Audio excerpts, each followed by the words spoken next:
how to cancel your tickets on Cineplex. Hey guys, in this video, I'm going to show you how you can cancel your tickets on Cineplex. Make sure to watch this video till the end and let's get started. So, in order to cancel your tickets on Cineplex, you have to follow these steps. Step 1.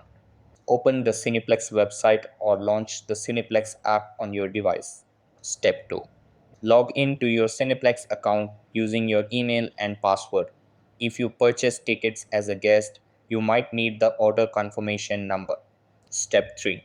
Navigate to the My Account section or look for My Tickets or Upcoming Shows tab. Over here, you should see a list of your purchased tickets. Step 4. Select the tickets for the event or movie you want to cancel. Step 5.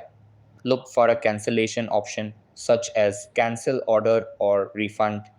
Click on it and follow any prompts to confirm the cancellation. Step 6. Check your email for confirmation from Cineplex regarding your ticket cancellation and any refund details. So that's how you can cancel your tickets on Cineplex. That's all for this video.